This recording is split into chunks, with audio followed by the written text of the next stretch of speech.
Durant la semaine qui vient de s'écouler, on a travaillé sur un thème important ensemble. On a prié avec un thème très important, un thème même, je dirais, crucial pour la vie du chrétien, mais également pour cette fin d'année.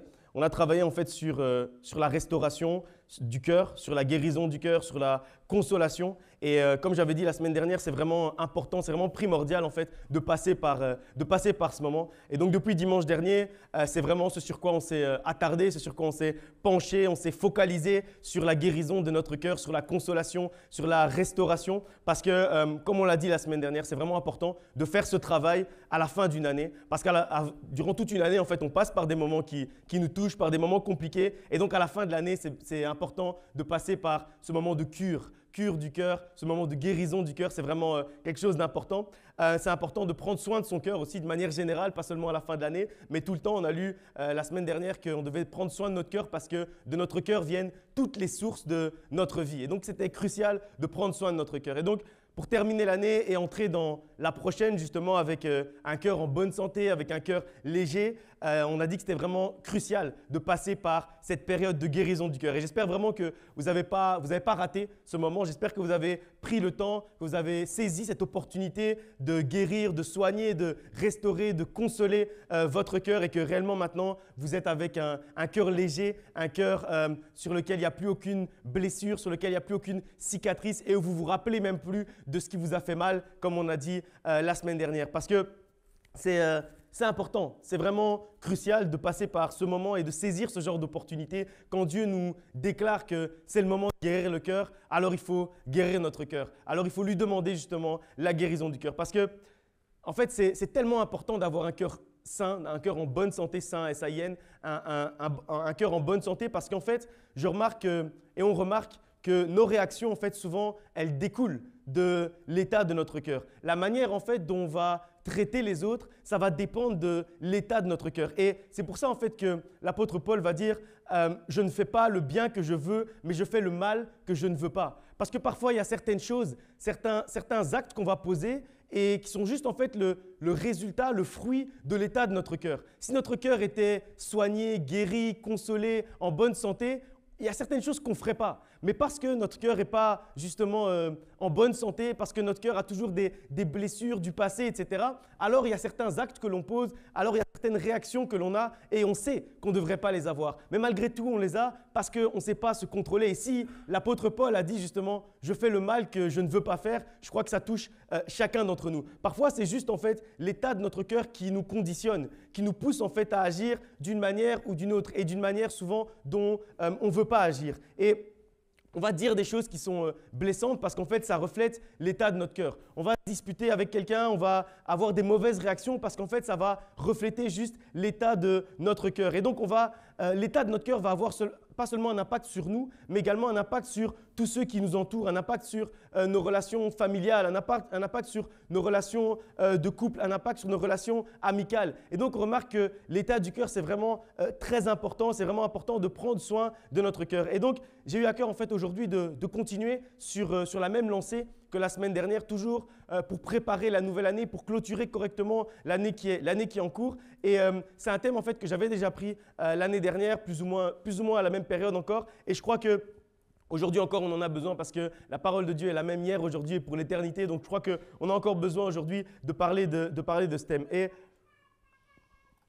comme je dis, on est dans la dernière ligne droite de l'année. Et après avoir travaillé sur la guérison de notre cœur, je crois qu'il faut aujourd'hui se pencher sur les résultats que peuvent avoir le fait qu'on n'ait pas eu un cœur en bonne santé jusqu'à aujourd'hui. Et donc, j'avais à cœur aujourd'hui et durant toute la semaine, en fait, j'ai médité, j'ai prié là-dessus qu'on puisse prendre le temps durant la semaine qui va venir autour du thème du pardon et de la repentance. Parce qu'en fait, l'état de notre cœur va créer des situations qui vont faire du mal à ceux qui sont autour de nous et donc pour lesquelles on a besoin d'établir un climat de pardon, un climat de paix. De la même manière, l'état du cœur de notre prochain va peut-être créer quelque chose en nous qui aura besoin justement d'établir également ce climat de pardon et ce climat de paix. Et c'est pour ça qu'en fait, la suite, après avoir parlé de la guérison du cœur, de la consolation, de la restauration, en fait, la suite logique, c'est de parler maintenant du pardon et de la repentance. Parce que Comme j'ai dit juste avant, l'état de notre cœur va avoir des répercussions sur ceux qui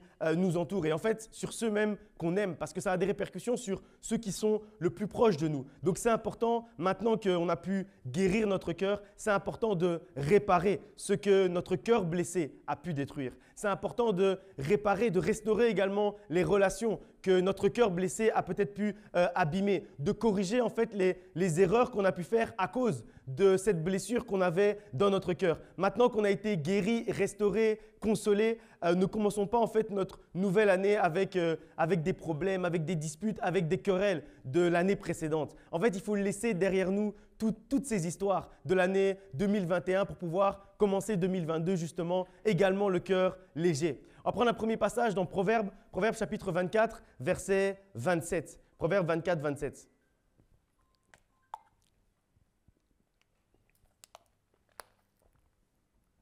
Proverbe 24, 27. Soigne tes affaires au dehors, mets ton champ en état, puis tu bâtiras ta maison. Soigne tes affaires du dehors, soigne tes affaires, mets ton champ en bon état. Et puis après seulement, tu commenceras à bâtir ta maison. En fait, ce passage, on pourrait le paraphraser sur base d'une année et de dire soigne tes affaires de 2021, mets ton champ de 2021 en état. Et ensuite, tu pourras bâtir 2022. En fait, on ne peut pas bâtir tant que le champ n'est pas en état. On ne peut pas bâtir tant que le terrain n'est pas aplani. On ne peut pas bâtir tant que nos affaires ne sont pas soignées, tant que nos affaires ne sont pas en ordre. En fait, si on veut construire quelque chose de solide avec notre Dieu pour la nouvelle année, pour 2022, on doit d'abord mettre notre champ en état. Si tu veux construire quelque chose de solide avec ton Dieu pour l'année qui vient, il faut d'abord que tu mettes ton champ de cette année ici, le terrain de cette année ici, tes affaires de cette année ici en ordre. Tu dois d'abord soigner tes affaires, préparer ton champ pour ensuite pouvoir bâtir ta maison, pour ensuite pouvoir bâtir des fondations solides. Parce qu'aucune fondation solide ne peut être bâtie sur un terrain qui n'est pas prêt. Aucune fondation solide ne peut être bâtie sur un champ qui n'est pas prêt. Donc si tu laisses pourrir tes querelles, tes disputes de 2021, toutes les histoires que tu as pu avoir avec tes frères et sœurs de 2021, si tu te laisses pourrir jusqu'au 31 décembre et que tu passes et que tu commences le 1er janvier avec ça, en fait, tu ne pourras rien construire qui va tenir. Parce que la Bible nous dit dans ce passage de mettre d'abord nos affaires en ordre, d'abord de soigner notre champ, d'abord d'aplanir notre terrain. Et puis après seulement, on va pouvoir commencer à construire. Et parfois, en fait, on se pose des questions, on se dit mais j'essaye de construire telle chose dans tel secteur de ma vie, peut-être dans ma vie professionnelle, j'essaie de construire telle chose, j'essaie de construire tel type de carrière ou j'essaie de construire tel type de famille, tel type de relation de couple. Mais en fait, on remarque qu'on n'arrive pas à construire. Parce qu'en fait, c'est comme si on construit sur un terrain. Vous avez déjà eu aussi cette sensation de « j'essaye de construire quelque chose, mais ça ne marche pas, ça tombe toujours en lambeaux ». Et en fait, souvent la raison de ça, c'est parce que notre champ à la base, notre terrain, le terrain sur lequel on veut construire, en fait, il n'est pas prêt à la construction. En fait, notre cœur n'est pas prêt à construire une nouvelle relation parce que nos anciennes relations ont encore un impact sur notre cœur. En fait, notre terrain, il est encore rempli d'eau, il est encore boueux et nous, on essaye de mettre du ciment sur de la boue. Ça n'a pas de sens. Ça ne va jamais fonctionner. C'est pour ça que ce passage, il est vraiment crucial quand, dans Proverbes, on nous dit « Soigne tes affaires au dehors. Mets ton champ en état, puis tu bâtiras ta maison. » Et j'aime bien qu'on dise « Mets tes affaires en ordre, des affaires de dehors en ordre. » Parce que ça veut dire que ça nécessite en fait de sortir.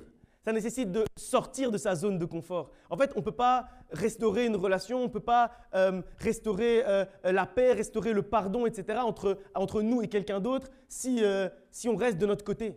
Il y a un acte à faire, il y a un pas à faire pour restaurer. Il y a un pas à faire pour instaurer la paix. Il y a un pas à faire pour que le pardon s'installe. Il y a un pas à faire pour que notre champ soit mis en état. Il y a un pas à faire pour soigner nos affaires. Parce que comme je dis toujours dans la Bible, chaque mot est important. On aurait pu juste nous dire « soigne tes affaires ». Mais on a bien précisé « soigne tes affaires au dehors ». Ça veut dire « fais le pas ». Ça veut dire « sors ». Sors de chez toi, ne reste pas dans ton petit confort et te dire « ah c'est bon, personne ne m'en veut, personne ne veut rien, ne m'en veut pour rien du tout, etc. » Non.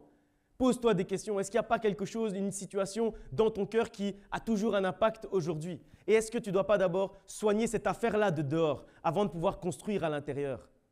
En fait, il ne faut pas juste regarder justement notre cœur comme on a dit la semaine dernière. Il faut aussi se poser la question, qu'est-ce qu'il y a dehors?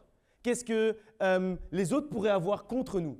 Et c'est ça qu'on appelle soigner les affaires du dehors. C'est ça qu'on appelle soigner nos affaires de dehors. Et donc, si on veut construire quelque chose de solide, on doit passer par cette étape parce qu'on ne peut pas construire des fondations solides sans d'abord déblayer le terrain, sans d'abord que le terrain soit sain. Et c'est ce que nous dit en fait ce passage. Avant de passer à l'étape de la construction, il faut d'abord déblayer, aplanir, préparer le terrain. Donc, en cette fin d'année, c'est important d'abord que notre cœur soit guéri, comme on a dit la semaine dernière. Et puis après, c'est important de mettre nos affaires en ordre. C'est important de mettre tes affaires en ordre. Dis-toi à toi-même, il faut que je mette mes affaires en ordre. Il faut que mes affaires soient en ordre avant de pouvoir passer à l'étape suivante de ma vie. Avant de pouvoir entrer dans la prochaine saison de ma vie, il faut que mes affaires de cette saison soient réellement en ordre. Il faut que j'ai plus aucun problème de cette année qui me suive dans la prochaine année. Il faut que j'ai plus aucune querelle de cette saison qui me suive dans la prochaine saison. Parce qu'il faut d'abord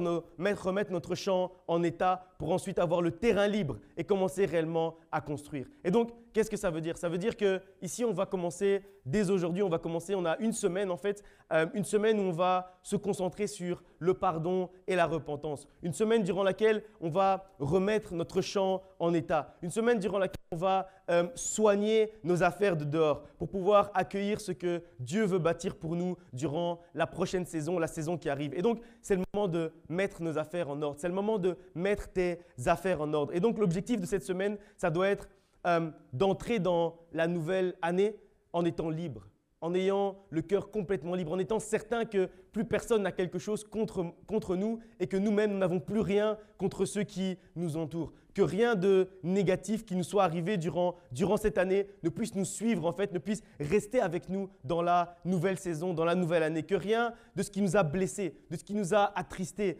ou de ce que nous, on a fait et qui a blessé quelqu'un ou qui a attristé quelqu'un ne pourra encore nous enlever notre paix durant la prochaine saison. Que rien ne puisse nous accompagner, que rien de négatif en fait ne puisse nous accompagner dans la prochaine saison. Que toutes les conséquences, que tous les liens qu'on a pu créer par nos actions, par nos péchés, par nos iniquités, par les actions de ceux qui sont autour de nous aussi, par rapport à nous, puissent encore être avec nous durant la saison. On a vraiment une semaine pour briser tous ces mauvais cycles, tous ces cycles vicieux et rentrer dans des cycles vertueux, les cycles du pardon, les cycles de la paix, les cycles de l'amour autour de nous. On a une semaine pour se préparer pour avoir un champ complètement libre sur lequel Dieu pourra réellement construire. Et donc, utilisons réellement ce temps. Utilisons ce temps que Dieu nous a donné, utilise ce temps que Dieu te donne pour mettre tes affaires en ordre, pour te mettre en ordre de marche en fait, pour entrer dans cette nouvelle saison, pour entrer dans cette nouvelle année. Et durant cette semaine,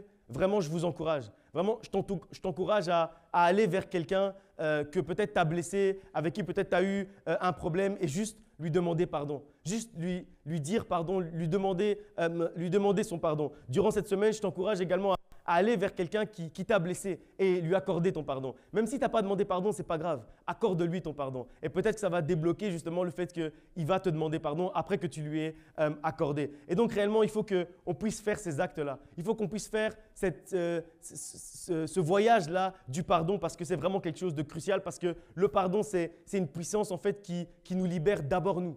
C'est une puissance qui nous libère d'abord nous. Donc, libère-toi de ce qui te bloque encore. Libère-toi de ces soucis, de ces problèmes, de ces disputes que tu as eues dans le passé et qui te bloquent encore aujourd'hui. Parce qu'il ne faut pas croire qu'on a trop de temps. On n'a pas trop de temps. Notre temps sur la terre, il est court. Donc, il faut éviter de laisser traîner trop longtemps tous ces problèmes, tous ces soucis, toutes ces difficultés parce que notre temps sur la terre, il est réellement court. Donc, essayons de toujours avoir nos affaires en ordre. Qu'en fait, le verset de Proverbe, quand on dit « mets tes affaires en ordre », que ce soit un verset continuel dans notre vie, que ce soit continu dans notre vie le fait d'avoir toujours nos affaires en ordre parce que notre temps sur la terre est réellement court. Donc, essayons que notre champ soit toujours en état pour construire toujours quelque chose de nouveau, quelque chose de plus grand avec notre Dieu.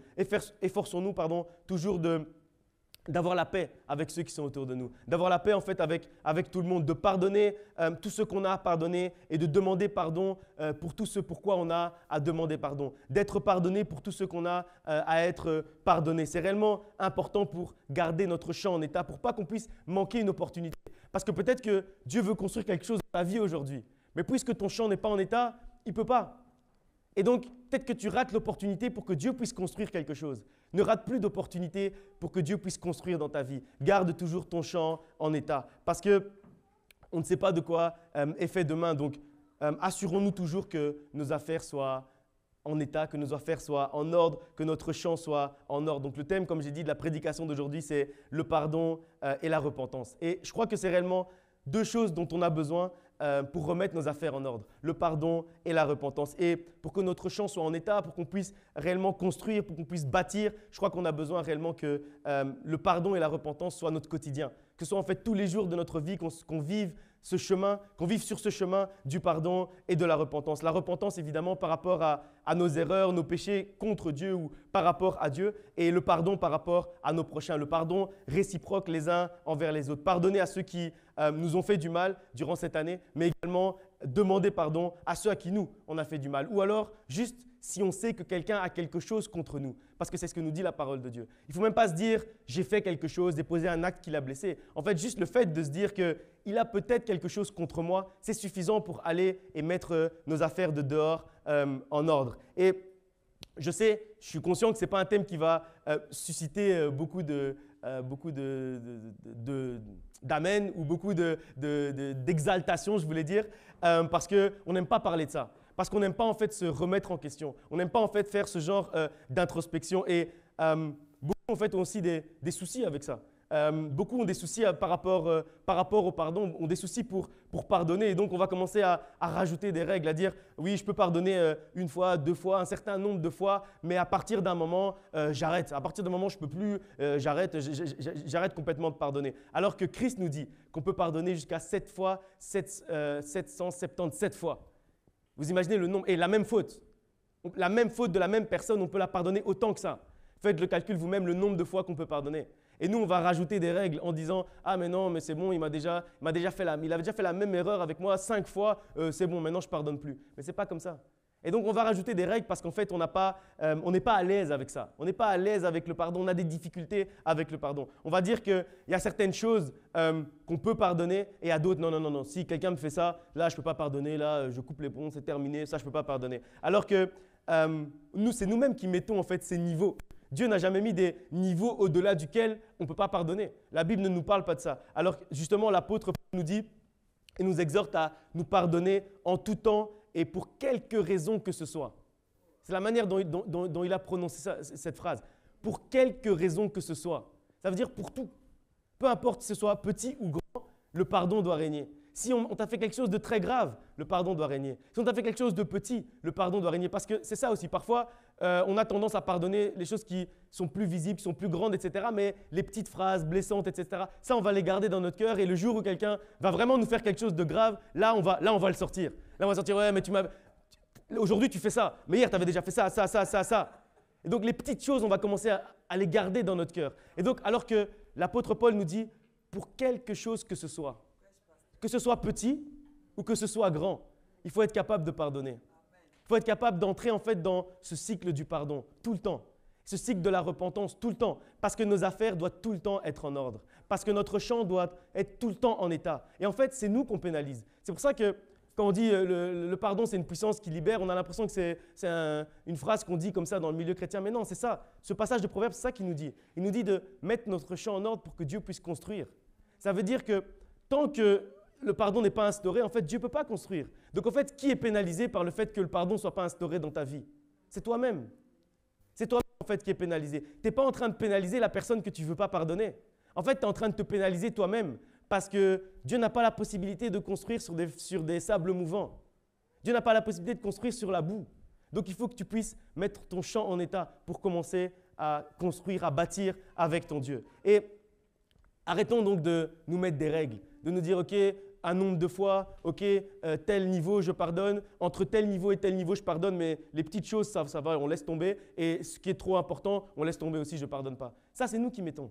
Arrêtons de nous mettre ce genre de limites. Il n'y a pas de tolérance au pardon. Le pardon, c'est en tout temps, en toute chose et pour quelque chose que ce soit. Donc, je sais que ce ne sera pas une prédication qui fera plaisir, mais c'est une exhortation qui nous fera réfléchir. Et moi, je préfère faire réfléchir plutôt que faire plaisir. Parce que la Bible nous dit dans la 14e lettre de Paul aux Corinthiens, 1 Corinthiens 14, on nous parle en fait des dons spirituels et notamment du parler en langue. Et on nous dit qu'il vaut mieux une seule parole intelligente plutôt que des heures de parler en langue. Il vaut mieux une parole qui fait réfléchir, une parole qui nous fait avancer, une parole qui nous permet de faire une introspection et de devenir quelqu'un de meilleur, plutôt qu'on vienne ici et on parle en langue pendant 3 heures. C'est ce que nous dit l'apôtre Paul, c'est ce que nous dit la Bible. Je n'ai pas dit que le parler en langue, ce n'est pas bon, hein. Mais je dis qu'il vaut mieux une parole intelligente qui nous fait avancer et qui nous fait réfléchir. Et je crois que la fin de l'année, justement, c'est propice à la réflexion et à la remise en question. Parce que justement, on termine l'année, donc on peut faire le bilan. On peut faire le bilan sur notre année et c'est vraiment propice à faire ce genre d'introspection. Et puis, comme je dis toujours aussi, Dieu ne va pas nous dire ce qui nous fait plaisir. Ce n'est pas son rôle. Il n'a jamais dit qu'il était là pour nous dire ce qui nous fait plaisir. Par contre, il va nous révéler. Parce qu'il ne va pas nous dire ce qui nous fait plaisir, mais il va nous révéler ce dont on a besoin. Et je crois que ce dont on a besoin, parfois, ça ne fait pas toujours plaisir, mais on en a quand même besoin. Donc, et la raison pour laquelle il fait ça, qu'il nous révèle ce dont on a besoin, c'est parce que justement, il nous aime et qu'il veut qu'on avance et qu'il veut qu'on prospère comme prospère l'état de notre âme. Mais si l'état de notre âme ne prospère pas à cause d'un manque de pardon, en fait, l'ensemble de notre vie ne peut pas prospérer non plus. Et c'est la deuxième raison pour laquelle, en fait, le manque de pardon, c'est nous-mêmes que ça pénalise. Parce que la Bible nous dit que tu prospères à tous égards, comme prospère l'état de ton âme. Mais si ton âme est remplie de manque de pardon, de querelles, de disputes, de ressentis, de rancœur, en fait, l'état de ton âme ne prospère pas. Donc si l'état de ton âme ne prospère pas, ne t'attends pas à ce que ta famille prospère. Ne t'attends pas à ce que ta vie professionnelle prospère. Parce que c'est à tous égards. À tous égards, tu prospères de la même manière dont prospère ton âme. Donc fais d'abord prospérer ton âme, fais d'abord avancer ton âme et tu verras tous les égards. À tous égards, tu vas prospérer. Quand ton âme d'abord va prospérer, va avancer, va grandir, va être plus mature. On va lire un passage dans Apocalypse, Apocalypse chapitre 3, versets 2 à 3.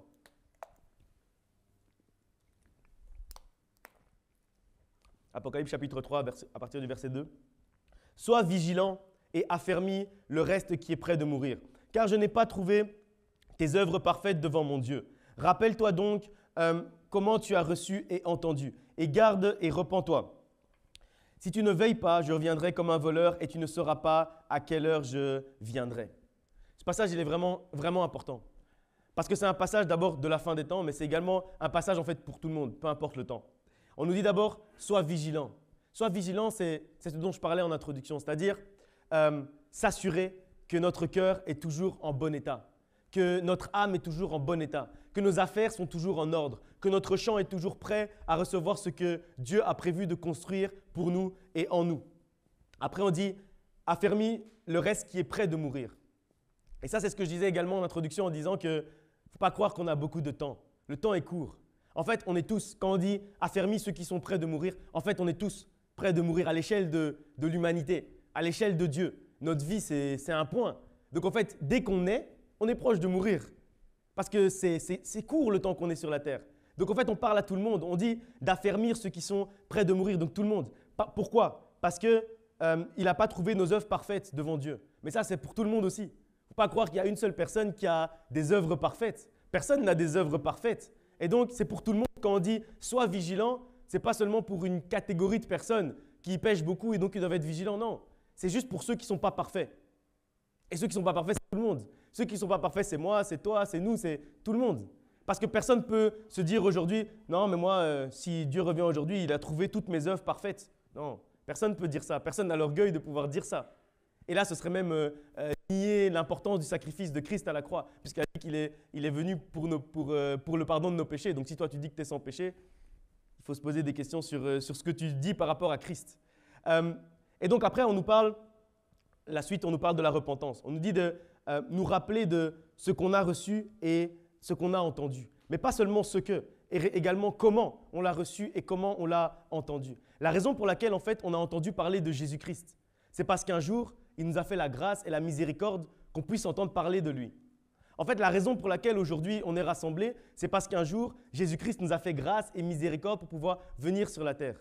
Et donc, il faut se rappeler, en fait, ce que ce passage nous dit, c'est qu'il faut se rappeler ce qu'on a entendu et comment on l'a entendu. Les raisons qui font qu'on a pu entendre l'Évangile. Et les raisons qui font qu'on a pu entendre l'Évangile, en fait, c'est parce que Dieu nous a fait grâce et nous a pardonné. En fait, dès le début, il nous a mis sur le chemin de la repentance. C'est pour ça qu'en fait, ce passage il nous dit, rappelle-toi de comment tu as reçu, ce que tu as reçu et entendu. Et garde et repens-toi. Parce qu'en fait, quand on se rappelle que c'est la grâce et la miséricorde qui nous ont mis, qui ont fait de nous en fait des enfants de Dieu, qui ont fait de nous des chrétiens, on se dit que en fait, c'est ça la base. Et quand on se rappelle de ça, on se dit que, ok, je vais marcher sur ce chemin de la repentance avec Christ tous les jours de ma vie. Et après, sinon, si on ne fait pas ça, en fait, le problème, c'est qu'on va être surpris. On va être surpris par un des deux. Soit on va être surpris par la mort, et donc on n'aura pas mis nos affaires en ordre, soit on va être surpris par le retour de Christ, et on n'aura pas mis nos affaires en ordre. Donc c'est pour ça qu'il faut veiller à tout moment à ce que nos affaires soient en ordre, à ce que notre champ soit en état. La repentance. La repentance, en fait, c'est l'étape dont nous parle ce passage. C'est important de nous repentir, en fait, de nos erreurs au quotidien, mais également, surtout, à la fin d'une année, à la fin d'une saison comme maintenant. C'est important de se poser des questions sur, ok, qu'est-ce que j'ai fait contre mon Dieu et pour lesquels je n'ai pas encore demandé pardon? Parce que lui, il est juste et fidèle pour nous pardonner. Donc, ce n'est pas une histoire de se culpabiliser. Ici, je ne vous dis pas de vous culpabiliser de ce que vous avez fait durant l'année. Je dis juste en fait de vous approcher de celui qui vous aime et qui veut vous pardonner et lui demander pardon et lui confesser vos péchés, vos erreurs comme à un père aimant qui va vous prendre après dans ses bras. Donc, je ne parle pas d'une histoire de culpabilité. Je parle juste d'une étape par laquelle on doit passer chacun d'entre nous. Et donc, c'est important pour tout ce qu'on a fait et qui n'était pas à la gloire de Dieu, mais également, moi je dis toujours, et quand je demande pardon, quand je confesse mes péchés devant Dieu, je demande toujours également pardon pour tout ce que j'aurais pu faire et qui aurait pu faire avancer son royaume. Pour tout ce que j'aurais pu faire de plus et qui aurait pu édifier quelqu'un, qui aurait pu encourager quelqu'un, qui aurait pu faire avancer quelqu'un. Parce que parfois, on a des opportunités en fait qu'on loupe. On a des opportunités qu'on rate parce qu'on n'est pas focalisé. Et moi, je crois aussi que, parce que péché, en fait, dans certaines traductions, quand on regarde de certaines langues au français, péché, en fait, ça peut vouloir dire rater la cible. Et en fait, je crois que quand on fait des erreurs, effectivement, on rate la cible, mais également quand il y a certaines choses qu'on peut faire et qu'on ne fait pas. Quand Dieu parce que la parole de Dieu nous dit que Dieu dispose toutes bonnes œuvres devant nous. Il a déjà prévu à l'avance des bonnes œuvres pour nous sur notre chemin. Mais parfois, on est trop concentré sur nous-mêmes ou sur nos problèmes de la vie quotidienne ou sur une dispute avec quelqu'un et on va passer devant l'opportunité de faire du bien.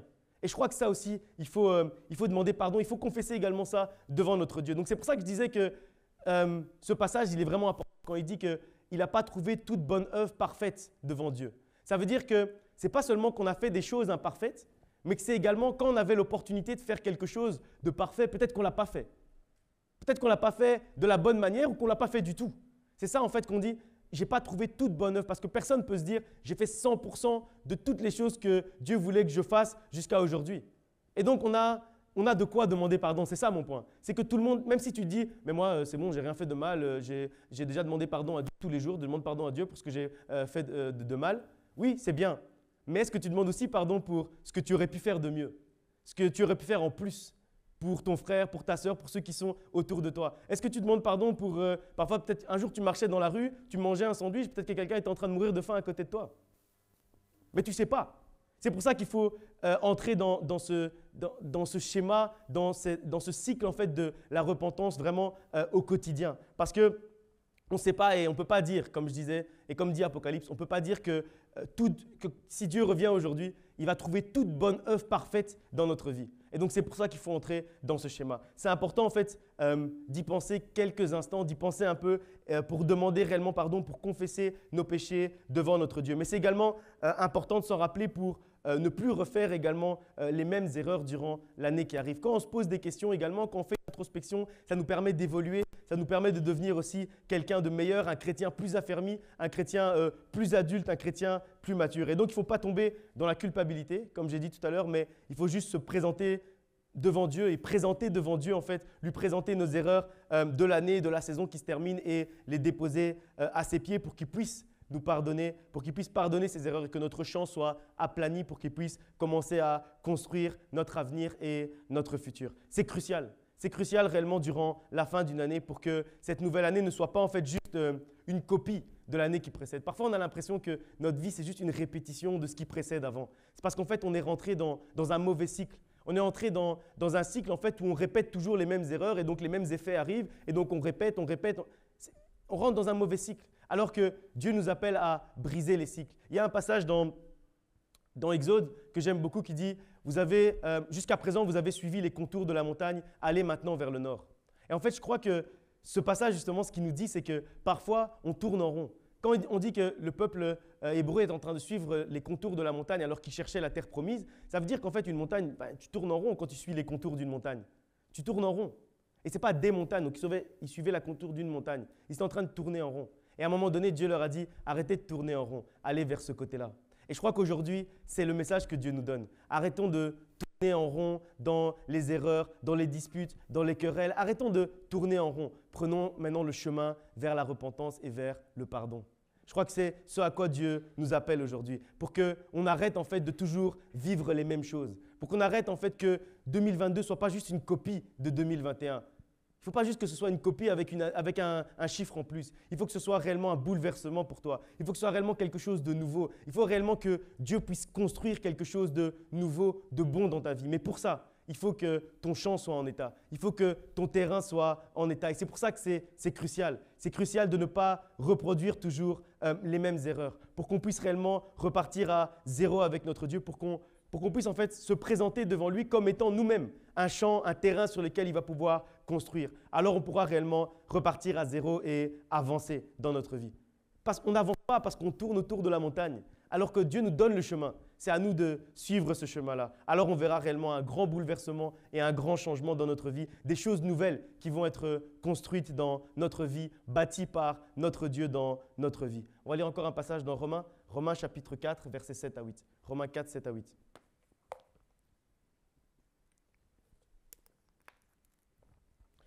Heureux ceux dont les iniquités sont pardonnées et dont les péchés sont couverts. Heureux l'homme à qui le Seigneur n'impute pas son péché. Et là, en fait, on nous parle juste de la plus grande joie. On nous parle du plus grand miracle. On nous parle de ce que Christ a fait de plus grand, en fait. C'est juste le pardon des péchés. Heureux ceux dont les iniquités sont pardonnées.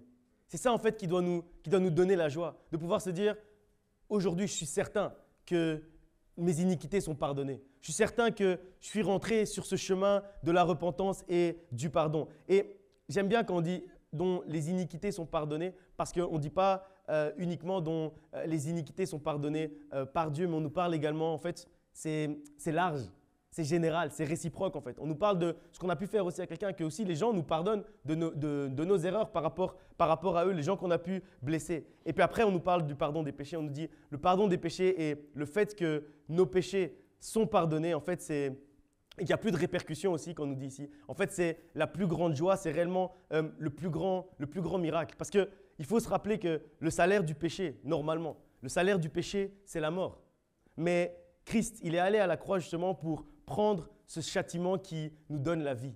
Ce châtiment, donc c'est-à-dire que le salaire du péché, c'est la mort, ça c'est le châtiment. Et lui, il est allé à la croix justement pour que ce châtiment puisse retomber sur lui. Et c'est ce dont nous parle Ésaïe 53 qui nous dit qu'il a été blessé pour nos péchés, qu'il a été brisé pour nos iniquités et que le châtiment qui nous donne la paix est tombé sur lui. Donc il a pris ce châtiment pour que nous, on puisse vivre la paix, le pardon, la joie, le bonheur aujourd'hui. Et on dit que c'est par qu'on est sauvé et guéri. Et donc je crois qu'on doit réellement respecter en fait le sacrifice de Christ. Et ne vous laissez pas leurrer par des gens qui pourraient vous dire qu'il y a des miracles qui sont plus grands que le pardon des péchés. Il n'y a pas un plus grand miracle que ça. Il n'y a pas un plus grand miracle que être pardonné, que vivre dans la repentance. Il n'y a pas un plus grand miracle que ça. Il n'y a pas un plus grand miracle qu'avoir le cœur léger et vivre réellement repenti et être certain qu'on peut se présenter devant Dieu comme blanc, plus blanc que la neige, qu'on peut se présenter devant Dieu comme n'ayant jamais rien fait de mal. Il n'y a pas un plus grand miracle que ça.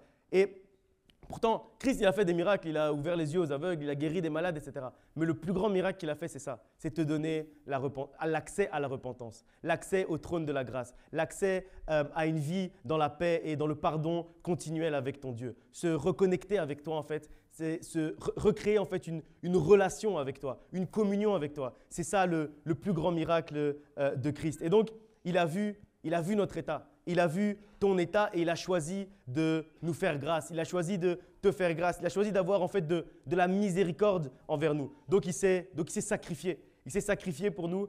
Donc le moins qu'on puisse faire, comme je disais, c'est de respecter ce sacrifice. Et pour respecter ce sacrifice, il faut vivre justement ce pardon et cette repentance au quotidien. Il faut qu'on utilise en fait, les bénéfices de ce sacrifice. Les bénéfices de ce sacrifice, c'est de pouvoir justement se repentir.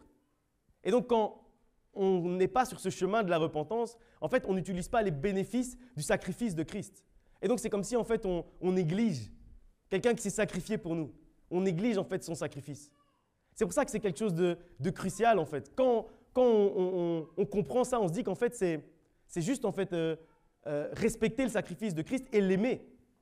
C'est juste aimer Dieu d'un cœur sincère. On ne peut pas dire qu'on aime Dieu et qu'on ne vit pas, en fait, la vie de repentance et la vie du pardon. Ce n'est pas possible. Puisqu'on ne peut pas dire qu'on aime quelqu'un, il se sacrifie pour nous et on ne respecte pas son sacrifice. Ça n'a pas de sens. Et le fait de respecter son sacrifice, c'est d'entrer justement sur ce chemin du pardon et de la repentance. Parce que c'est ça, le bénéfice du sacrifice, ce n'est pas de pouvoir juste être ici assis et écouter la parole de Dieu. Le bénéfice du sacrifice de Christ, c'est que tu puisses avoir accès à la repentance. C'est que tu puisses avoir accès à la paix. C'est que tu puisses avoir accès au pardon. Et donc, respectons le sacrifice de Christ à la croix en vivant justement cette vie de pardon et de repentance. Une vie de repentance et de pardon continuel et continu. Et alors, comme dit le passage de Romains 4, on sera réellement heureux. On sera dans une joie qui ne va pas se tarir. Parce qu'en fait, ce qui nous enlève notre joie, justement, c'est toutes ces choses qui pèsent sur notre cœur. Mais toutes ces choses, en fait, c'est des choses desquelles on doit soit demander pardon à Dieu, soit demander pardon à quelqu'un, soit pardonner quelqu'un. Il n'y a que 3 possibilités, en fait. Et donc, la raison pour laquelle on n'est pas heureux, ce que nous dit ce passage, c'est juste parce qu'on n'a pas le pardon et la repentance. Donc si on veut être heureux, le corollaire, si on veut être heureux, c'est qu'il nous faut quoi? Le pardon et la repentance. Alors on vivra réellement la joie que Dieu veut pour nous, la joie que Dieu veut pour ses enfants. On va lire encore un passage dans Matthieu chapitre 6, versets 14 à 15. Jusqu'à présent, on a beaucoup parlé de la repentance. Là, on va parler du pardon. Matthieu 6, 14 à 15. Si vous pardonnez aux hommes leurs offenses, votre Père Céleste vous pardonnera aussi. Mais si vous ne pardonnez pas aux hommes, votre Père Céleste ne vous pardonnera pas non plus vos offenses. En fait, j'aime bien ce passage de Matthieu 6 parce que, en fait, on croit trop souvent que c'est une sanction. Voilà. C'est une sanction. En fait, Dieu va nous sanctionner comme on ne pardonne pas quelqu'un ou qu'on n'accepte pas ou qu'on ne demande pas pardon à quelqu'un. Alors, il nous sanctionne en ne nous pardonnant pas non plus. Mais ce n'est pas ça en fait. En fait, le point ici, en fait, c'est que si on se dit qu'on n'a rien à demander pardon à quelqu'un, par exemple, je fais du mal à mon frère Arnaud, ok? Et puis, je ne vais pas lui demander pardon. Ça veut dire que je considère que je ne lui ai rien fait de mal. Et donc, si je considère que je ne lui ai rien fait de mal, qu'est-ce que Dieu a à me pardonner? Si je considère que je n'ai pas de raison de lui demander pardon, mais Dieu n'a rien à me pardonner non plus dans cette histoire. Puisque moi, je ne considère pas que j'ai fait quelque chose de mal. Et donc, c'est ça, en fait. Ce passage, en fait, il nous dit que ce n'est pas une sanction, c'est une conséquence logique. C'est que Dieu, en fait, il nous laisse le libre arbitre. Donc, si on considère que quelque chose n'est pas mal, ou qu'on ne veut pas, en fait, aller vers notre frère pour lui demander pardon parce qu'on se dit « bah non, je n'ai pas à lui demander pardon », bah alors tu n'as pas non plus à obtenir le pardon de Dieu sur cet acte-là. En fait, c'est logique, c'est une conséquence. Ce n'est pas une sanction, c'est juste une conséquence. Et si vous lisez ce passage de Matthieu 6, à partir du verset 9, vous verrez qu'en fait, c'est le moment où Christ apprend aux disciples comment prier. En fait, c'est une manière de paraphraser en fait, le Notre Père. On utilise souvent le Notre Père d'autres évangiles, mais ici, en fait, c'est une manière de paraphraser le Notre Père. Et il leur enseigne en fait comment prier, il leur explique comment dialoguer avec Dieu. Et dans cette prière, en fait, du Notre Père, il va leur expliquer pourquoi en fait ils doivent se pardonner réciproquement, mutuellement, pour également recevoir en fait le pardon de Dieu. Et en fait, quand on y réfléchit, c'est vraiment quelque chose qui est logique. Et la seule phrase en fait qui dans le Notre Père qui concerne nos relations entre frères et sœurs, c'est une phrase sur le pardon mutuel. Et je crois que ce n'est pas banal, ce n'est pas par hasard en fait que ce soit ça. C'est parce qu'en fait, c'est ce qui doit dominer en fait dans nos relations, c'est le pardon mutuel. Parce que dans le pardon, il y a l'amour. Parce que dans le pardon, il y a la paix. Parce que dans le pardon, il y a la confiance qu'on s'accorde les uns aux autres. Parce que dans le pardon, il y a la relation qui est restaurée. Dans le pardon, il y a tout ça. Et donc, si on doit résumer en un mot la relation qu'on doit avoir avec les gens qui sont autour de nous, c'est juste se pardonner. Si on se pardonne, tout le reste après suit. Tout le reste après est logique parce que si on pardonne d'un cœur sincère, pardonner, ça veut dire également choisir de ne plus y penser. Donc si je choisis de ne plus penser à ce que mon frère, ma sœur m'a fait de mal hier, à ce moment-là, notre relation est restaurée. On peut vivre dans une paix, un amour, une joie ensemble sans aucun problème puisque j'ai choisi de ne plus penser que cette personne m'a fait potentiellement hier ou avant-hier. Et donc, c'est pour ça que le pardon mutuel, c'est ce qui régit réellement la relation entre frères et sœurs en Christ. C'est pour ça que dans ce passage, Christ va expliquer que si on ne se pardonne pas entre nous, alors Dieu ne peut pas nous pardonner parce qu'on considère qu'on n'a rien en fait à demander pardon et donc de la même manière, même si on lui demande pardon pour cette chose-là, mais qu'on n'a pas demandé pardon à notre frère, ça veut dire qu'on n'avait rien à pardonner, donc pas de problème. Alors, tu n'as pas besoin du pardon, tu le prends pas et tu le saisis pas puisque tu considères que tu n'as rien à te faire pardonner. Et donc, c'est pour ça que le manque de pardon sur la terre va également briser un peu ou couper un peu notre relation avec Dieu. Parce que c'est tout à fait logique en fait. Quand on le lit comme ça, c'est tout à fait logique. Et c'est pour ça que Christ va dire ça à ce moment-là. Et c'est pour ça que ça va dans les deux sens.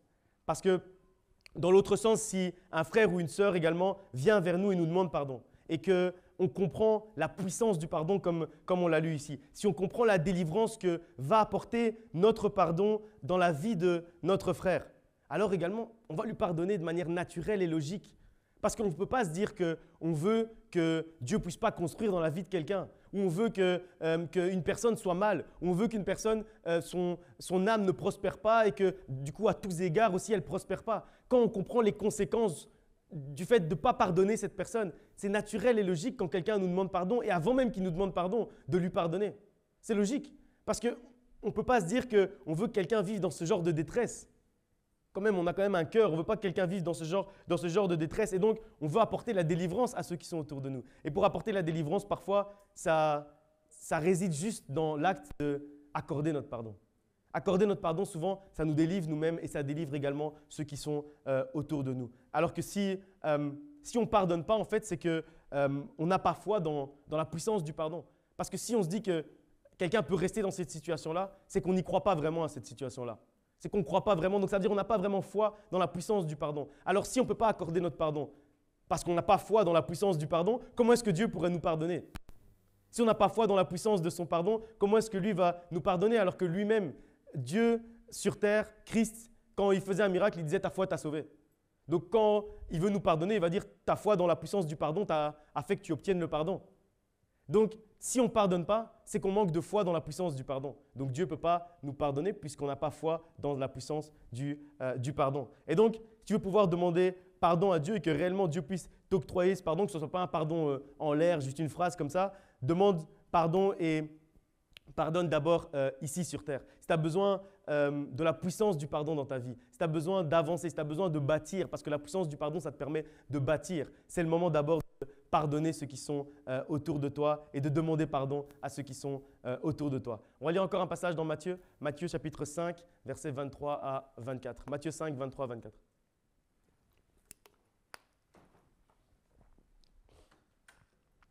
Si donc tu présentes ton offrande à l'autel et que là tu te souviennes que ton frère a quelque chose contre toi, laisse là ton offrande devant l'autel et va d'abord te réconcilier avec ton frère, puis viens présenter ton offrande. En fait, j'aime bien lire ce passage en cette fin d'année, dans les fins d'année. L'année dernière, j'avais déjà lu ce passage parce que, en fait, à la fin d'une année, beaucoup vont vous parler d'offrandes sacrificielles, que c'est important d'offrir une bonne offrande à la fin de l'année. C'est important que Dieu voit qu'on s'est vraiment sacrifié à la fin de l'année, qu'on lui a offert une bonne dîme, un bon don, une bonne offrande.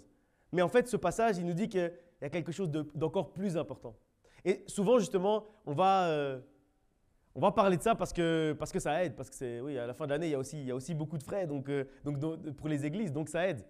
Mais moi, c'est pas ça qui m'intéresse en fait. Ce qui m'intéresse, c'est que votre âme prospère pour que vous puissiez après prospérer également à tous égards. Et en fait, l'offrande sacrificielle, le sacrifice que vous allez apporter, ça ne va pas vous faire prospérer à tous égards. Et donc, beaucoup vont vous expliquer qu'il faut semer durant la fin d'année. Et je ne dis pas que c'est faux. Ne me faites pas dire ce que je n'ai pas dit. Je ne dis pas que c'est faux. Mais je dis que pour récolter l'année prochaine, il faut d'abord que le champ soit en état. Il ne faut pas seulement se contenter de semer. Parce que si tu sèmes sur du béton, il n'y a rien qui va pousser. Donc, si tu sèmes sur un champ qui n'est pas en état, il n'y a rien qui va pousser.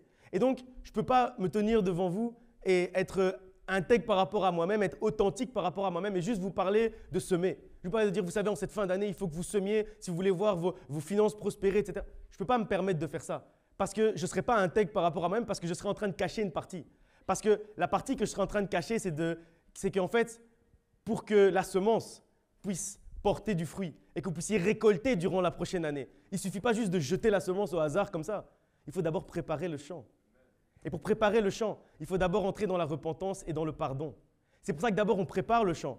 Et après, je ne dis pas qu'il ne faut pas semer, après il faut semer. Mais d'abord il faut préparer le champ. D'abord il faut préparer notre cœur. D'abord il faut mettre nos affaires de dehors en ordre. Et après seulement on pourra commencer à semer. Il faut faire les choses dans l'ordre. Avec Dieu, il faut faire les choses dans l'ordre. Il y a des processus, il y a des étapes. Et il ne faut pas juste dire ce qui est facile de dire ou dire ce qu'on a l'habitude de dire en fin d'année. Non, il faut dire ce que Dieu nous demande de dire. Il ne faut pas seulement faire ce qu'on a l'habitude de faire en fin d'année. Il faut faire ce que Dieu nous demande de faire. Et c'est pour ça que dans la suite, dans la suite des prochaines semaines, on va vous parler également des vœux. Faire un vœu à l'Éternel. C'est-à-dire dire à Dieu, OK, Seigneur, voilà ce que je te demande pour cette prochaine année. Et si tu accomplis telle chose, alors je ferai telle chose également. Parce que la Bible nous dit qu'à nos résolutions répondent le succès. Donc ce n'est pas quelque chose de mauvais, c'est bien. Mais je ne peux pas vous parler d'abord de faire un vœu avant de vous avoir parlé de mettre le champ en ordre, mettre les choses en bon état pour après commencer réellement à avancer. Et c'est pour ça que je dis que ce n'est pas faux ce qu'on nous dit souvent en fin d'année. C'est juste qu'il manque souvent une étape. Parce que comme c'est, en fait, entre nous, comme c'est l'étape qui est un peu compliquée, je vous dis, ce n'est pas une prédication qui va amener beaucoup de amen et tout. Donc si je vous prêche ça aujourd'hui, et que la semaine prochaine, je vous prêche sur la semence, c'est important de semer, etc. Peut-être on sera plus que la moitié. Parce qu'aujourd'hui, je vous ai parlé du pardon et de la repentance. Donc moi, je vous parle aujourd'hui d'abord des bonnes offrandes, et la semaine prochaine, je vous parle du pardon. Oui, mais ce n'est pas dans l'ordre des choses. Parce que l'ordre des choses, c'est d'abord le champ. D'abord mettre le champ en ordre. Et après, on va s'occuper de la semence plus tard. C'est secondaire. Parce que si le champ n'est pas en ordre, la semence ne sert à rien. Alors que… Bon, c'est aussi, je n'ai pas besoin de votre argent. C'est aussi pour ça. Quand vous mettez les offrandes, c'est juste pour le bâtiment, il ne faut pas croire. Moi, je travaille. Non, je rigole.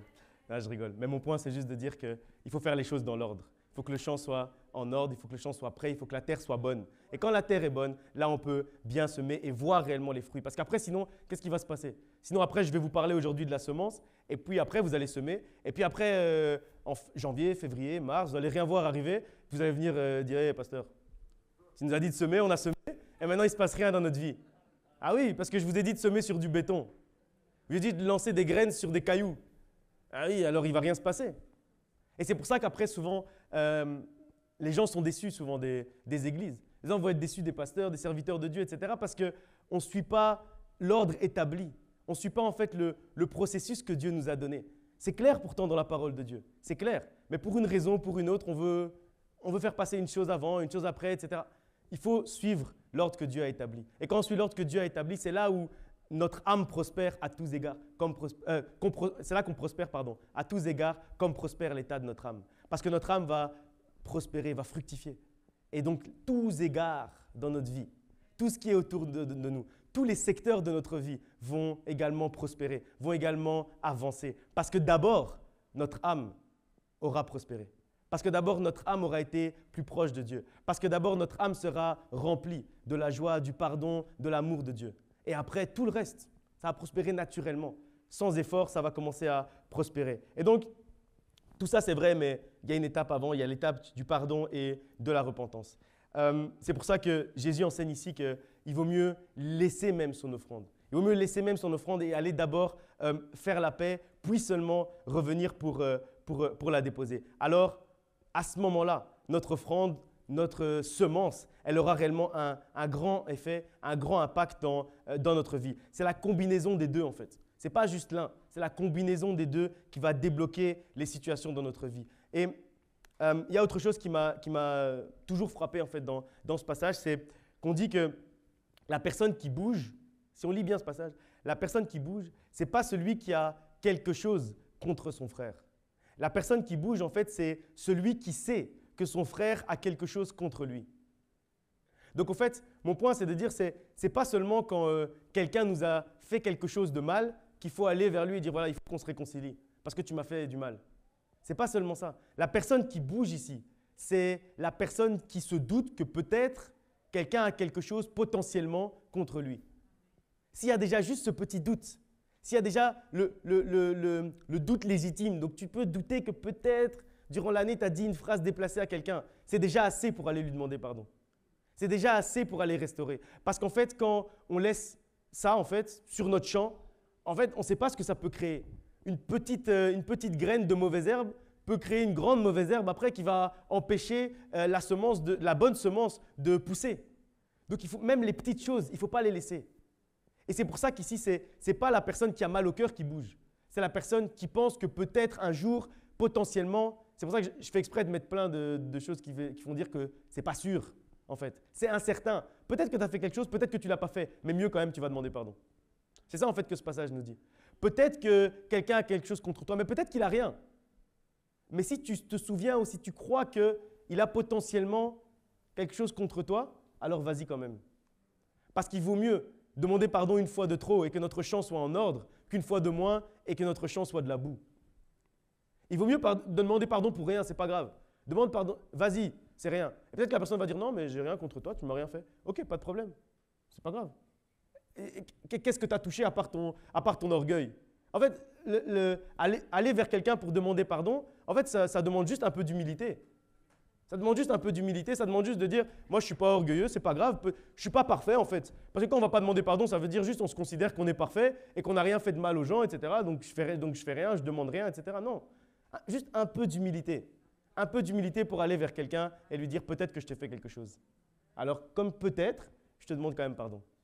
C'est ce genre d'humilité à laquelle Dieu nous appelle. C'est à nous à aller vers les autres. De la même manière, dans Proverbe, on avait dit va dehors soigner tes affaires. Va dehors arranger tes affaires. Ici encore, Christ nous encourage nous-mêmes à faire l'acte. L'acte du pardon, on ne doit pas en fait l'attendre. Souvent, on est assis comme ça, vous connaissez très bien ça, on est assis et on se dit ouais, qu'il vient demander pardon, moi, pas de problème, je vais lui pardonner. S'il vient demander pardon, il vient, il me demande pardon et après, moi, je lui pardonne. Ouais, vous connaissez très bien. C'est comme ça que souvent on est, c'est la vérité.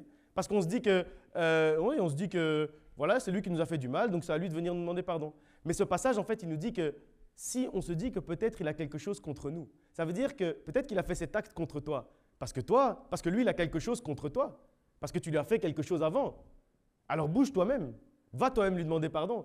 Fais toi-même cet acte de foi dans la puissance du pardon, cet acte d'humilité. C'est à toi en fait, c'est toujours à toi à faire le pas du pardon. En fait, il faut vraiment se mettre ça, il faut avoir cet état d'esprit de se dire c'est toujours à moi à faire le pas du pardon. C'est jamais à l'autre à le faire.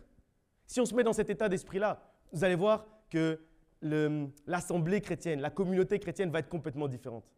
Si on commence à se dire que c'est toujours à moi à faire le premier pas, toujours. On part de ce postulat-là. Si un jour quelqu'un fait le premier pas, super, mais nous on part du postulat que c'est toujours à nous de faire le premier pas. Commençons à penser comme ça et on va voir que nos relations avec les gens qui sont autour de nous vont complètement changer. La paix va être avec tous les gens qui sont autour de nous. L'amour va être instauré partout. Et on va être vraiment des gens qui allons apporter l'amour partout où on va aller. Pas seulement si nous, on a quelque chose contre la personne, mais aussi si on sait, ou on croit, ou on pense que potentiellement la personne a quelque chose contre nous. N'ayons pas peur d'être un peu humble. N'ayons pas peur de l'humilité. L'humilité, ce n'est pas grave. Il ne faut pas en avoir peur. C'est rien, si vous êtes un peu gêné, c'est rien. C'est pas grave, ça va vite passer. Pardon, ça ne dure pas longtemps en plus. Juste pardon, c'est un petit mot. C'est simple. Mais il faut le dire avec un cœur sincère, évidemment. Ne soyons pas timides par rapport au pardon, parce que c'est une fausse timidité. C'est une timidité d'orgueil, ça. Donc allons vers nos frères et nos sœurs et instaurons le pardon et la paix surtout. On va lire encore un passage dans Colossiens. Colossiens chapitre 3, versets 12 à 15.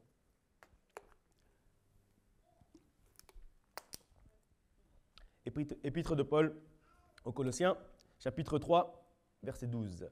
Ainsi donc, comme des élus de Dieu, saints et bien-aimés, revêtez-vous d'entrailles de miséricorde, de bonté, d'humilité, de douceur, de patience. Supportez-vous les uns les autres, et si l'un a sujet de se plaindre de l'autre, pardonnez-vous réciproquement. De même que Christ vous a pardonné, pardonnez-vous aussi.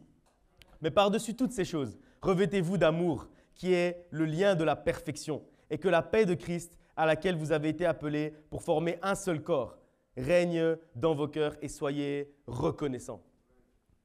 J'aime beaucoup d'abord le début de ce passage, le verset 12 qui dit « Revêtez-vous d'entrailles de miséricorde ». Revêtez-vous d'entrailles de miséricorde. En fait, les entrailles, c'est ce qu'il y a au plus profond de nous. Okay?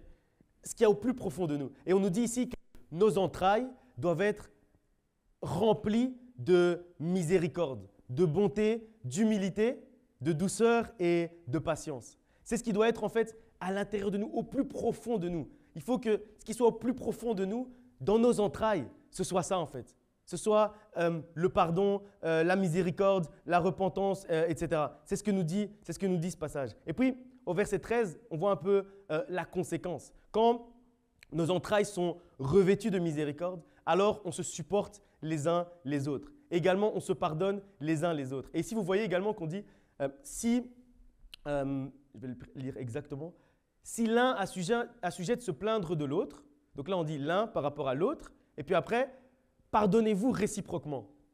Donc ça veut dire, en fait, moi je me plains d'une personne, mais après, ce n'est pas juste moi qui vais lui pardonner. Elle aussi, elle me pardonne. Parce que si je me plains d'elle, c'est qu'il y a peut-être une raison. Et donc en fait, à la base, c'est un acte de l'un vers l'autre. Donc si l'un a quelque chose à se plaindre par rapport à l'autre, après on se pardonne réciproquement. Mais à la base, lui en fait, il n'a rien contre moi. Mais pourtant, il me pardonne quand même. Mais pourtant, c'est moi qui me plains de lui. Vous comprenez? Ça veut dire qu'en fait, le pardon, c'est constant, c'est mutuel, c'est réciproque. Ce n'est pas quelque chose qu'on doit garder en fait. Si quelqu'un vient te demander pardon, dis-lui, je te pardonne, mais moi aussi, je te demande pardon. Même si tu ne sais pas. Parce qu'en en fait, s'il te demande pardon, c'est qu'il considère qu'il a fait quelque chose contre toi. Mais s'il a fait quelque chose contre toi, il y a peut-être quelque chose qui a créé ça. Il n'est pas fou. Donc peut-être toi aussi, tu avais fait quelque chose avant dont tu ne te rappelles pas. Donc mieux tu dis, ok, je te pardonne. Mais moi aussi, je te demande pardon si j'ai créé la situation, le contexte, l'environnement qui a fait que tu aies posé cet acte. Et c'est ça en fait que ce passage dit. Il dit, si l'un a quelque chose à se plaindre de l'autre, après il se pardonne réciproquement. Après, ils se pardonnent ensemble. Après, ça devient le pluriel. D'abord, c'est singulier, l'un se plaint de l'autre, et après, ça devient le pluriel. Ils se pardonnent réciproquement. Et c'est exactement ça. De même que Christ vous a pardonné, pardonnez-vous aussi. Parce que Christ, c'est ça qu'il a fait. En fait, il est parti. Lui qui n'avait pas péché, il est parti à la croix, il a pris le péché des gens, et il s'est sacrifié pour ça. Donc, pourquoi est-ce que nous, on ne pourrait pas, juste quand quelqu'un vient nous demander pardon, lui dire, moi aussi, je te demande pardon? On peut le faire aussi, de même que Christ l'a fait également. Parce que tout comme Christ a été miséricordieux en fait envers nous, on doit également être miséricordieux envers ceux qui sont autour de nous. Et à ce moment-là, alors l'amour qui nous lie, et j'aime bien vraiment la fin de ce passage, l'amour qui nous lie devient un lien de perfection. En fait, l'amour qui lie ceux qui se pardonnent réciproquement, c'est un amour qui les lie d'une manière parfaite. Et ça nous dit quoi aussi? Parce qu'après, on nous parle du corps de Christ et on nous dit que chacun de notre côté, en fait, on ne peut pas être parfait. C'est ça que nous apprend ce passage. Chacun de notre côté, de manière isolée, on ne peut pas être parfait. Mais le corps du Christ, lorsque chacun des membres est animé de miséricorde, de bonté et de pardon, le corps de Christ, lui, il est parfait. Parce que le lien qui lie les différents membres du corps de Christ est le lien de perfection, qu'est l'amour et le pardon, que sont, l'amour et le pardon. Donc le corps de Christ, lui, il est parfait. Ensemble, même si l'individu n'est pas parfait, nous tous ensemble, on forme un tout qui est parfait. Mais pour ça, pour former ce tout qui est parfait, il faut qu'il y ait un lien de perfection, puisque ça lie des choses imparfaites. Donc pour que ça devienne parfait, il faut qu'il y ait un lien de perfection entre ces choses imparfaites que nous sommes. Et pour ça, il faut instaurer le pardon comme nous dit ce passage. Ensemble, on est parfait par ce lien d'amour qui nous unit, par ce lien de perfection qui nous unit. Nous ne laissons pas donc les situations, les querelles nous enlever ce lien de perfection. C'est quelque chose de merveilleux de se dire que quand on est ensemble, on est parfait. Quand Dieu nous regarde comme le corps de Christ, il nous voit comme parfait. C'est quelque chose de merveilleux. Donc ne laissons pas des petites querelles, des petites choses nous enlever cette perfection, nous enlever ce lien en fait de la perfection. Pardonnons-nous réciproquement pour que ce lien de perfection puisse demeurer. Pardonnons-nous réciproquement pour que Dieu puisse nous voir parfaits sur la terre. C'est ce dont nous avons besoin, je crois réellement, en cette fin d'année. La repentance et le pardon réciproque. Si on veut bâtir durant la prochaine année, c'est ce dont on a réellement besoin. Si on veut bâtir ensemble, si on veut bâtir individuellement également avec Dieu, si on veut bâtir dans notre famille, si on veut bâtir dans notre couple, si on veut bâtir dans notre vie professionnelle, ce dont on a besoin d'abord, c'est du pardon et de la repentance, du pardon réciproque. Si on veut bâtir durant la prochaine année, c'est réellement ce dont on a besoin. Si tu veux bâtir en 2022, il faut que tes affaires de 2021 soient réglées, qu'ils soient en ordre, que toutes tes affaires soient en ordre. Et c'est pour ça que on va prier ensemble, mais moi réellement, je prie pour qu'en cette fin d'année, tu puisses réellement comprendre en fait. Parce que c'est juste une histoire de comprendre. C'est même pas une histoire d'avoir le courage, c'est même pas une histoire… Je vous ai dit, c'est très simple, c'est juste une histoire d'humilité, donc c'est juste une histoire de comprendre et d'avoir la foi dans la puissance du pardon. C'est juste ça en fait. C'est juste une décision de se dire, à partir de maintenant, je décide de pardonner. À partir de maintenant, je décide de vivre cette vie de repentance. Et quand tu passes en fait cette décision, après ta vie, elle est plus jamais la même parce que tu vis une vie en fait avec le lien de perfection comme on a lu tout de suite. Donc tu vas commencer à vivre une vie parfaite parce que Dieu va pouvoir construire allègrement dans ta vie. Et tu vas commencer à prospérer à tous égards comme on a dit tout à l'heure. Et donc je prie pour que réellement cette nouvelle saison qui va commencer soit celle du changement d'abord de mentalité. D'abord du changement de manière de penser, de mode de pensée. Et à ce moment-là, si tu changes ton mode de pensée, alors je pourrais commencer à prier également pour que tu puisses bâtir durant la prochaine année. Mais avant que tu changes le mode de pensée, on ne peut pas prier pour que tu puisses bâtir. On peut prier, mais c'est faire semblant. On fait semblant. Tant que tu n'as pas d'abord mis ton champ en ordre, on fait semblant quand on dit « Seigneur, qu'il puisse construire quelque chose », on fait semblant. Parce que le champ n'est pas en ordre. C'est comme si quelqu'un commence à venir maintenant couler du béton sur de la boue. Il fait semblant de construire pour qu'on voit qu'il construise, mais il sait que ça ne va pas tenir. Alors arrêtons de construire en sachant que ça ne va pas tenir, puisqu'aujourd'hui on sait. Puisqu'aujourd'hui on sait comment mettre notre champ en ordre. Alors mettons notre champ en ordre. Et c'est pour ça que je prie d'abord pour qu'il y ait un changement de mentalité, un changement d'état d'esprit. Et puis après, je prie pour que tu puisses commencer à bâtir, que Dieu puisse commencer à bâtir quelque chose de nouveau dans ta vie. Que Dieu puisse réellement te faire voir l'accomplissement de son plan dans ta vie. Que ce soit réellement la saison durant laquelle tu vas saisir ce que Dieu a prévu pour toi. Que tu vas voir en fait l'édifice que Dieu veut construire pour ta vie. Un édifice parfait avec ce lien de perfection. Que tu puisses être sur le chemin que Dieu a tracé pour ta vie. Mais pour ça, comme on l'a lu tout à l'heure, comme on l'a lu en introduction, il faut que ton champ soit prêt, que ton champ soit vide de toutes les querelles, de toute haine, de toute tristesse, de tout conflit, de toute dispute qui a eu lieu durant la saison qui précède. Et donc, la repentance est primordiale. Le pardon est primordial. En cette semaine, justement, on va déclarer ensemble la semaine du pardon. Et moi, j'aime bien la fête des Juifs. Ils ont une fête, la fête des Juifs, je ne me rappelle plus exactement le nom, mais c'est la fête du grand pardon. Faites du grand pardon, ça veut dire on prend le temps de demander pardon aux gens qui sont autour de nous. On prend le temps de s'assurer que plus personne ne nous en veut pour quoi que ce soit. Et donc c'est pour ça que là, nous, on ne va pas déclarer un jour, on va déclarer une semaine complète, 7 jours. 7 jours de pardon. 7 jours où on va demander pardon et pardonner. 7 jours où on va demander le pardon à notre Dieu, confesser nos péchés devant notre Dieu. Partout c'est nécessaire et instaurer la paix avec tous ceux avec qui c'est nécessaire de l'instaurer. Je crois qu'il est l'heure pour la paix et le pardon d'envahir nos vies. Il est temps pour la paix et le pardon d'envahir ta vie. Que toutes les situations conflictuelles justement de cette année, qu'elles soient résolues durant cette semaine. Que tu restes avec rien du tout. que ce soit réellement aplani, terminé, que ce soit résolu, que ce soit apaisé, pour que tu puisses entrer dans cette nouvelle saison, cette nouvelle année, le cœur libre et en paix avec tous. En paix avec ton Dieu, en paix avec ton prochain, en paix avec ton frère, en paix avec ta sœur. C'est réellement le moment. Donc saisis ce moment. Comme j'ai dit tout à l'heure par rapport à la guérison du cœur, il y a des opportunités que Dieu crée. Et il crée des vents. Et là, c'est le vent du pardon et de la repentance. Il y a 7 jours. Donc saisis ces opportunités-là. Déjà, quand on va sortir aujourd'hui, tu sais déjà qu'il y a des gens avec qui tu as eu des disputes, des querelles et tout. Prends ton téléphone, appelle, même dans la voiture. Prends ton téléphone, appelle. Envoie un message avant de quitter et puis tu dis que tu vas appeler dans la voiture, tu as le Bluetooth, tu t'appelles tranquillement et tu demandes pardon. Commence directement parce que les opportunités que Dieu suscite dans notre vie, il faut s'en emparer violemment. Le royaume des cieux appartient aux violents. Donc quand on dit que c'est une opportunité que Dieu a créée pour toi, alors saisis cette opportunité. Alors directement, sois violent pour saisir cette opportunité. Commence dès aujourd'hui, ne perds pas de temps parce qu'il y a 7 jours. La fenêtre est ouverte. Donc saisis réellement durant ce moment. Commence dès aujourd'hui. On va terminer la prédication en prenant un dernier passage. Mais réellement, dis-toi déjà dans ta tête que tu vas prendre ton téléphone et appeler quelqu'un ici quand tu vas sortir pour demander pardon ou pour dire « je te pardonne et je te demande également pardon ». Avant de conclure, donc, on va lire encore un dernier passage dans Éphésiens chapitre 4, versets 26 à 32. Éphésiens 4, verset 26. « Si vous vous mettez en colère, ne péchez point et que le soleil ne se couche pas sur votre colère.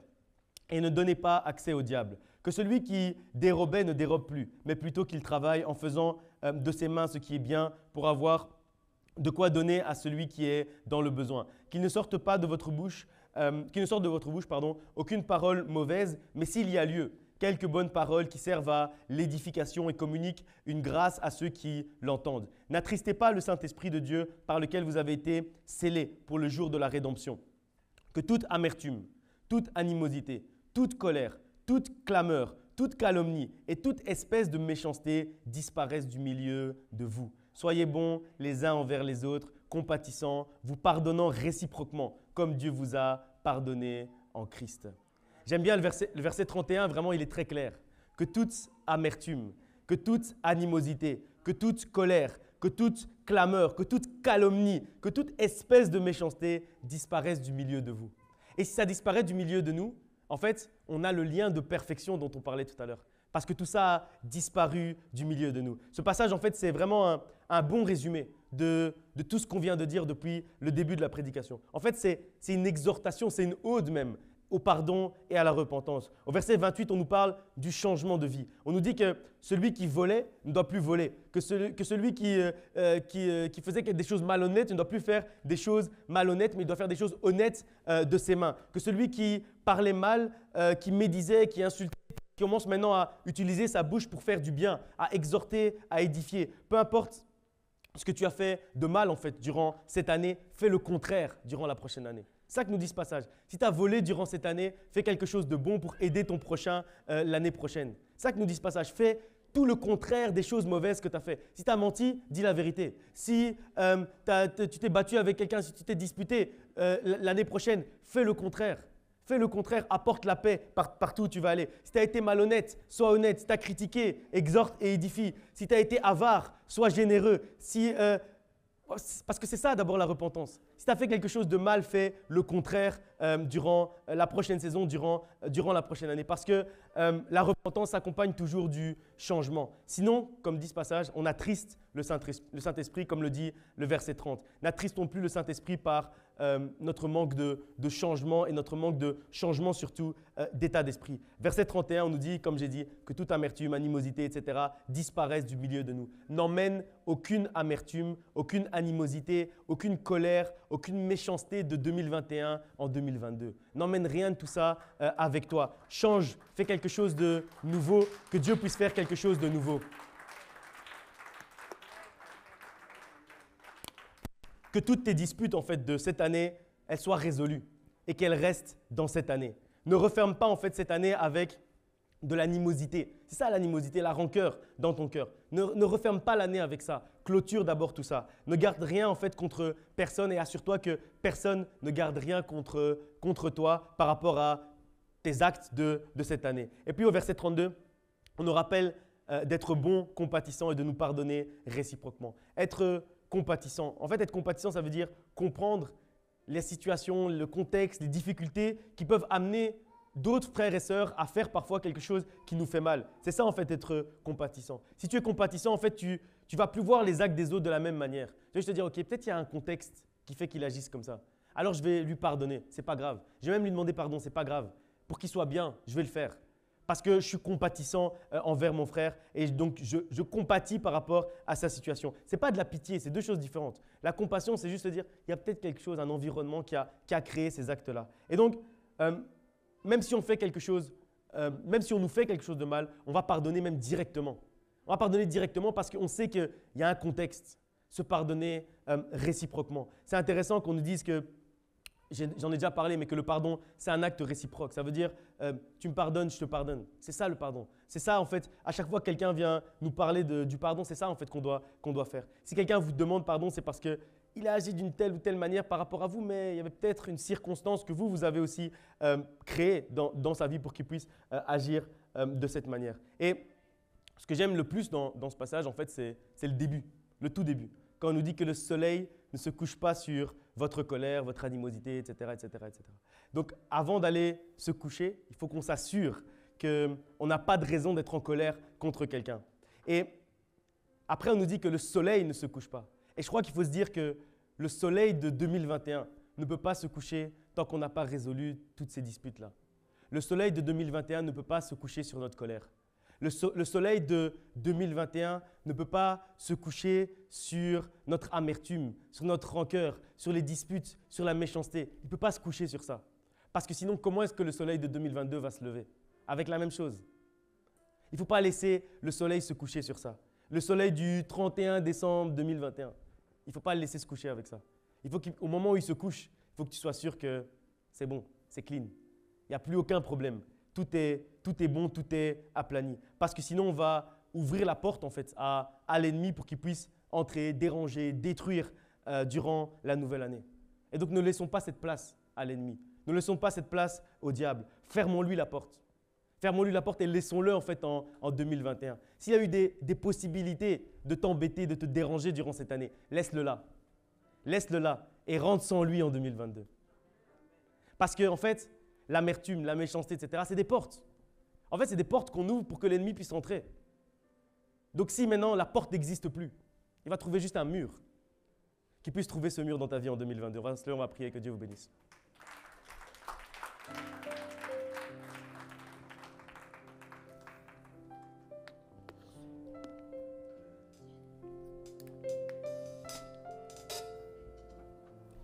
On va prier pour demander à Dieu réellement qu'il puisse nous donner ce cœur de la repentance, qu'il puisse susciter en nous réellement ce cœur de la miséricorde, ce cœur de la compassion.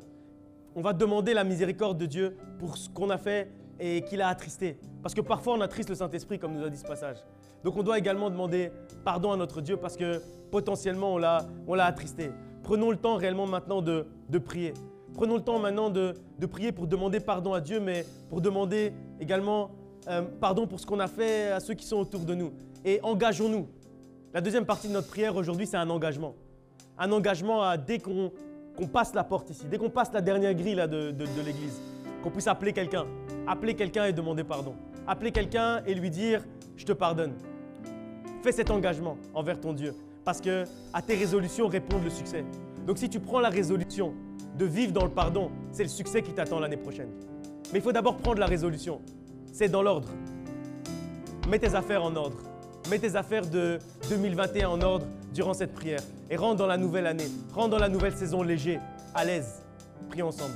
Père éternel, Dieu de gloire, m'approche devant ton trône aujourd'hui, avec ton assemblée, avec tes enfants, Seigneur, avec ton corps de Christ parfait, qui est, Seigneur, lié avec ce lien de la perfection. Aujourd'hui, Seigneur, je te demande réellement, Seigneur, de mettre ta main sur nos cœurs et, Seigneur, de changer nos cœurs. Aujourd'hui, Seigneur, change nos cœurs, Seigneur, afin, Seigneur, que nous puissions réellement avoir le cœur, Seigneur, de la repentance, le cœur, Seigneur, de la confession, le cœur, Seigneur, du pardon. Que nous puissions réellement, Seigneur, aujourd'hui, avoir, Seigneur, un cœur nouveau, se présenter devant toi avec un cœur nouveau. Qu'aujourd'hui, Seigneur, réellement, Seigneur, nous puissions aujourd'hui, Seigneur, nous présenter devant toi et te demander pardon. Prends-nous, Seigneur, dans tes bras.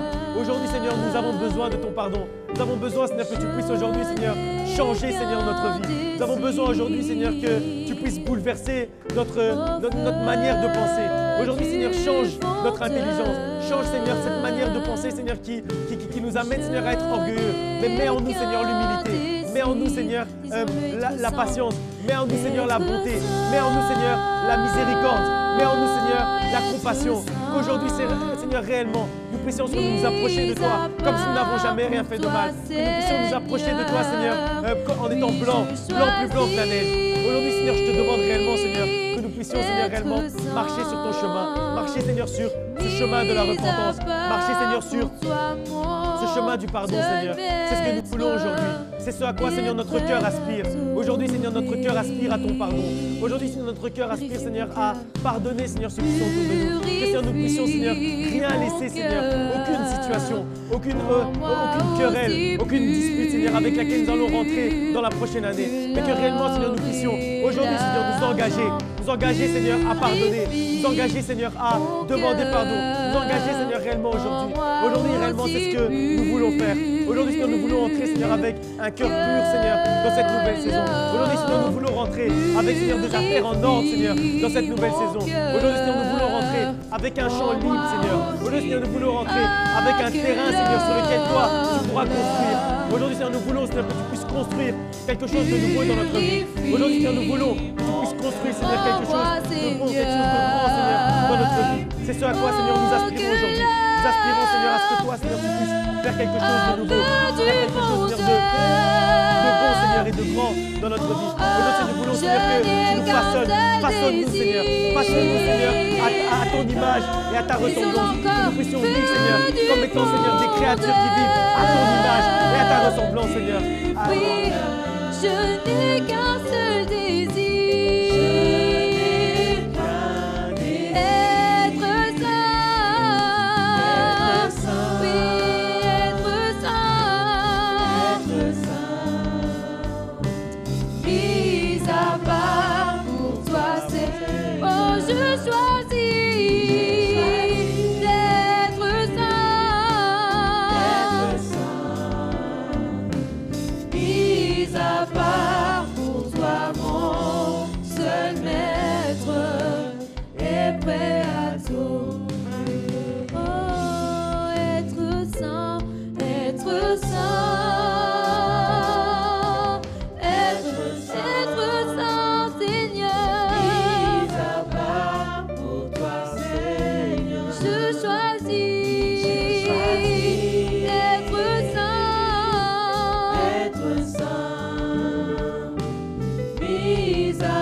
Mettre notre main sur notre cœur, on va faire cet engagement, on va prier ensemble par rapport à la repentance. On va s'engager en fait à vivre cette vie de repentance et de pardon avec notre Dieu. Priez ensemble, je vais prier et vous allez répéter. On va faire ensemble cette prière parce qu'on nous a dit qu'on était parfaits ensemble, qu'on avait ce lien de perfection ensemble. Alors prions ensemble, faisons ensemble la même prière. Seigneur Jésus, je m'engage aujourd'hui à la repentance et au pardon. Aujourd'hui, je veux vivre cette vie du pardon et de la repentance. Je veux pardonner et demander pardon. Je ne veux pas rentrer en 2022 avec les problèmes et les querelles de 2021. Aujourd'hui, je veux que mon champ soit libre. Je veux que mes affaires soient en ordre, afin que tu puisses construire dans ma vie. Bâtis ce que tu veux bâtir dans ma vie. Au nom de Jésus-Christ. Amen. Que Dieu vous bénisse.